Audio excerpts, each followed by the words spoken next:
Hi வணக்கம். நம்ம ஒவ்வொரு வாரமும் என்ன சமையல் பண்ண போகிறோம் அப்படின்றத முன்னாடியே நம்ம பிளான் பண்ணி அதை ப்ரிப்பேர் பண்ணி வச்சுட்டோம்னா ரொம்ப ஈஸியாக இருக்கும்ல. அந்த மாதிரி ஒரு மீல் ப்ரிப்பரேஷனை தான் நம்ம பார்க்க போகிறோம். ஸோ ஒரு வீக்குக்கு தேவையான என்னெல்லாம் சமைக்க போகிறோம் அப்படின்றத நம்ம பிளான் பண்ணிவிட்டு அதுக்கு தேவையான விஷயங்களை நான் ரெடி பண்ணி வைக்க போகிறேன். ஸோ நம்ம அம்மாலாம் இந்த மாதிரி பண்ணதில்லை. ஏன்னா ஒரு 20-30 இயர்ஸ்க்கு முன்னாடி ஃப்ரிட்ஜு அந்த மாதிரி இதெல்லாம் எல்லார் வீட்லையும் இருக்கிறது இல்லை. அது மட்டும் இல்லாமல் டெய்லி யூஸ் பண்ணுறதுக்கான வெஜிடபிள்ஸ் அன்னைக்கு கிடைக்கும். ஸோ அப்போவே வாங்கி நம்ம ஃப்ரெஷ்ஷாக சமையல் பண்ணுறதுனால ப்ரிப்பரேஷன் பண்ணணும் அப்படின்றது அவசியம் இல்லை. பட் இப்போ இருக்கிற இந்த டைமில், ஃபாஸ்டான டைமில் டெய்லி நம்ம காய்கறிகள் வாங்கி சமைக்கிறதுன்றது கண்டிப்பாக ஒரு முடியாத விஷயம்தான். அது மட்டும் இல்லை, 2020 மம்மிஸை பொறுத்த வரைக்கும் வீக்லி மீல் ப்ரிப் அப்படிங்கிறது ரொம்பவே இம்பார்ட்டண்ட்டான விஷயம். அது மட்டும் இல்லை, ரொம்ப யூஸ்ஃபுல்லாகவும் இருக்கும். ஸோ நான் இந்த வீக் என்னெல்லாம் பண்ணுறேன் அப்படின்றத நான் உங்களுக்கு காமிக்கிறேன். நான் இட்லிக்காக ஊற வச்சிருக்கேன். உளுந்து அண்ட் அரிசி 4:1 ரேஷியோவில் 4 உலக்கு அரிசி ப்ளஸ் 1 உலக்கு உளுந்து ஊற வச்சிருக்கேன். நல்லா ஊறிடுச்சு.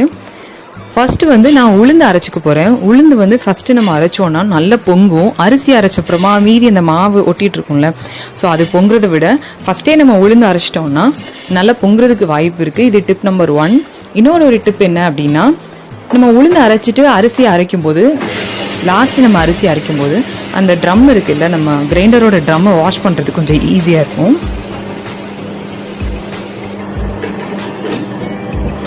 நம்ம உளுந்து அரைக்கும் போது நம்ம ஊற வச்ச தண்ணி இருக்குல்ல, அதையே தான் ஊற்றி அரைக்க போகிறோம். அது இந்த மாதிரி கொஞ்சம் கொஞ்சமாக ஊற்றி அரைங்க, மொத்தமாக ஊற்றிடக்கூடாது. அப்பப்போ அதை நம்ம கரெக்டாக அதை அரைக்கும் போது கொஞ்சம் கொஞ்சமாக நம்ம ஊற்றி அரைச்சோம்னா மாவு கரெக்டாக அரைப்படும். மீன்வைல் மாவு அரைச்சிட்டு இருக்கும் போதே நம்ம இன்னொரு இது ரெடி பண்ணலாம். பயிர் வகைகள் கொஞ்சம் இருக்குது, அதை நான் ஊற வச்சுக்க போகிறேன். ஸோ வெள்ளை கொண்டக்கடலை அதை ஒரு 3 கை அளவு நான் ஊற வச்சுக்க போகிறேன். இது எப்படின்னா பெர் வீக் ஒரு 2 days வரும் எனக்கு. சப்பாத்தி பூரி அந்த மாதிரி பண்ணும்போது ஒரு சன்னா மசாலா, சன்னா கிரேவி பண்ணுறதுக்காக நான் இது ஊற வைக்கிறேன். ஸோ நெக்ஸ்ட் என்ன அப்படின்னு பார்த்தீங்கன்னா, பச்சை பட்டாணி. நான் ஃப்ரெஷ் பட்டாணி எப்போவாவது வாங்கி யூஸ் பண்ணுவேன் புலாவ், பிரியாணி பண்ணும்போது. ஸோ இதுதான் நான் யூஸ்வலாக யூஸ் பண்ணுறது. ஸோ இதுவும் அதே மாதிரி ஒரு 3 கை அளவு நான் ஊற வச்சுக்கிறேன். இது 2 times, ஒரு வாரத்துக்கு 2 தடவை யூஸ் பண்ணுவேன். இது குருமா பண்ணுறதுக்கு, நம்ம வெஜிடபிள் குருமா, அப்படி இல்லைனா ஈவினிங் ஸ்நாக்ஸ் மாதிரி பண்ணுவேன். ஸோ இதுவும் அதே மாதிரி ஒரு 2 times ஆர் 3 times, கொஞ்சம் எக்ஸ்ட்ராவாக இருந்தால் புலாவுக்கு நம்ம யூஸ் பண்ணிக்கலாம். இதுக்கப்புறம் மிக்சட் பயிர் வகைகள் தான் நான் யூஸ் பண்ண போகிறேன். நம்ம வீட்டில் என்ன இருக்கோ அந்த பயிர் வகைகள் எல்லாமே நீங்கள் கலந்து யூஸ் பண்ணிக்கலாம், அது உங்களோட ஆப்ஷன்.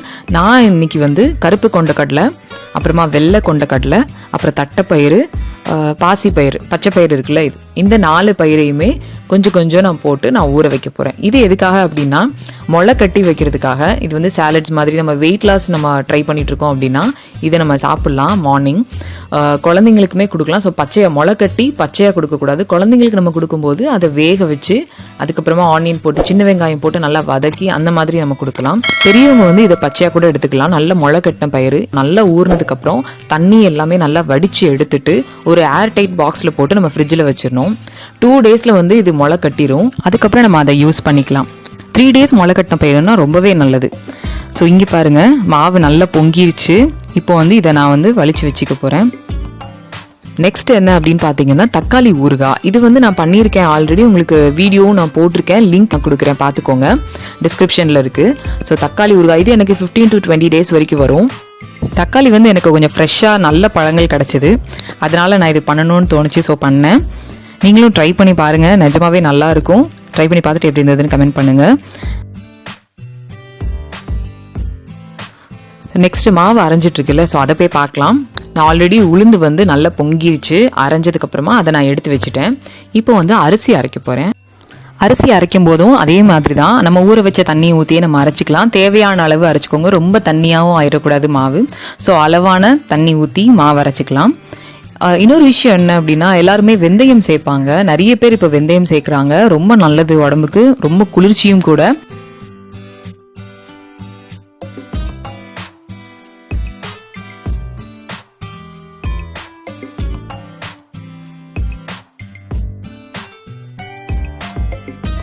அது மாதிரி மாவு பாருங்க, இந்த மாதிரி கொரகொரப்பா இருக்கணும். ரொம்ப ரொம்ப மாவா அரைச்சிடக்கூடாது. கொஞ்சம் கொரகொரப்பா இருக்கும்போதே நம்ம அரைச்சி எடுத்துட்டோம்னா இட்லி ரொம்பவே நல்லா இருக்கும். ஸோ அந்த மாதிரி நான் எடுத்து வச்சுக்கிறேன்.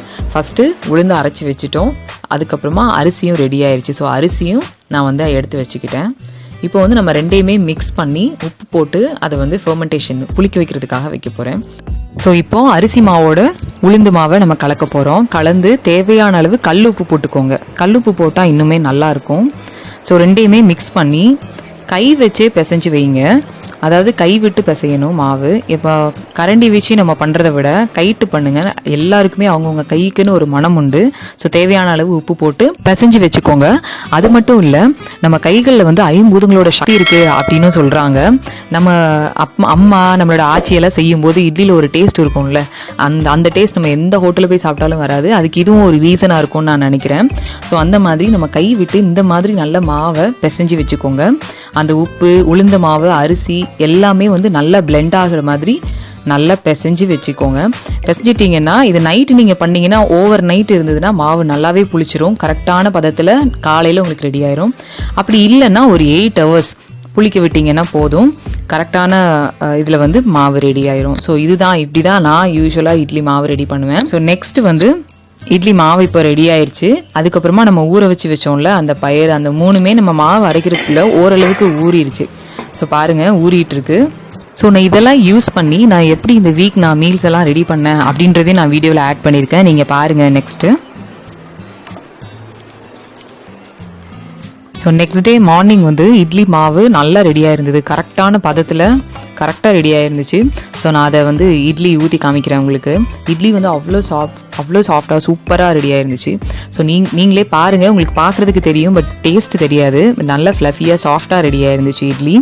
இதே மாதிரி மாவு, வெந்தயம் எதுவுமே வேண்டாம், வெறும் உளுந்து, அரிசி இந்த 2 மட்டும் தான் நம்ம யூஸ் பண்ணி நம்ம இட்லி மாவு அரைக்கிறோம். பட் ரொம்பவே சூப்பராக டேஸ்ட்டாக இருக்கும். கரெக்டான அளவு போடணும், 4:1 அந்த ரேஷியோவில். பாருங்கள் சூப்பராக இட்லி நல்லா ஃப்ளஃபியாக வந்திருக்கு. ரொம்பவே சாஃப்டாகவும் இருந்துச்சு. இந்த மாதிரி நீங்கள் மாவு அரைச்சி பண்ணி பாருங்கள். இட்லி பண்ணி பார்த்துட்டு எப்படி இருந்தது அப்படின்றத கண்டிப்பாக சொல்லுங்கள் கமெண்ட்டில். இந்த மாதிரி இட்லி பாத்திரத்தில் இப்படி வெள்ளை துணி போட்டு நம்ம அதில் அவிக்கிறது தான் எனக்கு ரொம்ப பிடிக்கும். இட்லி குக்கரில் கூட நான் அவிச்சிருக்கேன், பட் எனக்கு என்னவோ அது பிடிக்காது. அதே மாதிரி அது ஆறுனதுக்கு அப்புறமா ரொம்ப ட்ரை ஆயிரும். நம்ம என்னதான் நம்ம ஆயில் போட்டு நம்ம அவிச்சிருந்தாலுமே அது ஒரு மாதிரி ட்ரைனஸ் வந்துடும். எனக்கு வந்து இந்த மாதிரி வெள்ளை துணியில் இட்லி அவிக்கிறது தான் ரொம்ப பிடிக்கும். நம்ம செய்கிற சாப்பாடு, நம்ம செய்கிற உணவுகளில் பழைய மாதிரி டேஸ்ட் வரணும் அப்படின்னா அவங்க செஞ்ச மெத்தட் நம்ம ஃபாலோ பண்ணாதான் மட்டும்தான் வரும். இந்த இட்லி அப்படி தான், துணியில் போட்டு அவிக்கிறது மட்டும்தான் அந்த டேஸ்ட் கொடுக்கும். என்னதான் குக்கர் இட்லி இருந்தாலும் அந்த மாதிரி டேஸ்ட் வராது. ஸோ பாருங்கள் இட்லி ரொம்ப சாஃப்டாக சூப்பராக ரெடி ஆயிடுச்சு.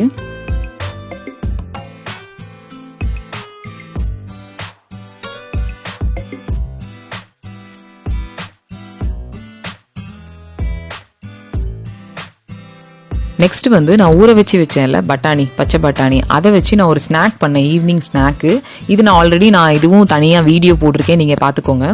ஸோ சுண்டல், பட்டாணி சுண்டல்னு சொல்லுவாங்கல்ல அந்த இது வந்து எங்கள் வீட்டில் எல்லாருக்குமே பிடிக்கும். ஸோ நான் அடிக்கடி நான் பண்ணுறது தான் அந்த நான் பண்ணியிருந்தேன். இது ஒன்றுமே இல்லை, வெங்காயம், கேரட் மட்டும் இருந்தால் போதும், ஈஸியாக பண்ணிடலாம். தேங்காய் எண்ணெய் ஊற்றி வெங்காயம் கொஞ்சம் வதங்கினதுக்கப்புறமா மஞ்சள் பொடி, வத்தல் பொடி போட்டு வேக வச்ச பட்டாணி, உப்பு போட்டு வேக வச்சு பட்டாணியை இதில் சேர்த்து வதக்கிட்டோம்னா இது சூப்பரான ஒரு ஸ்நாக் ரெடி. நெக்ஸ்ட் அதே மாதிரி அந்த ஊற வச்ச பட்டாணி வச்சுட்டு நான் ஒரு வெஜிடபிள் குருமா பண்ணேன். ஸோ அதுதான் இது வந்து நான் லஞ்சுக்காக நான் பண்ண வெஜிடபிள் குருமா. அந்த ஊற வச்ச பட்டாணி இருக்குல்ல அதை வச்சு பண்ணது. ஸோ ரொம்பவே டேஸ்ட்டாக இருந்தது. இது லஞ்ச் ஒரு ஸ்நாக் 2 பண்ணியாச்சு. இன்னுமே கொஞ்சம் பட்டாணி இருக்குது, அதை வச்சு நான் புலாவ் மாதிரி பண்ணுறதுக்கு நான் யூஸ் பண்ணிக்குவேன். ஸோ நெக்ஸ்ட் வந்து நம்ம கொண்டக்கடலை ஊற வச்சோம்ல அதை வச்சு நான் 2 times சன்னா மசாலா பண்ணேன். அதே முளைக்கட்டின பயிரையும் யூஸ் பண்ணி ஸ்நாக்ஸ் அண்ட் சாலட் பண்ணி நான் சாப்பிட்டாச்சு. ஸோ இதே மாதிரி இன்னொரு மீல் ப்ரெப் வீடியோவோட நான் உங்களை மீட் பண்ணுறேன். வீடியோ பிடிச்சிருந்தா லைக் பண்ணுங்கள், சேனல் பிடிச்சிருந்தா சப்ஸ்கிரைப் பண்ணுங்கள். தேங்க்யூ.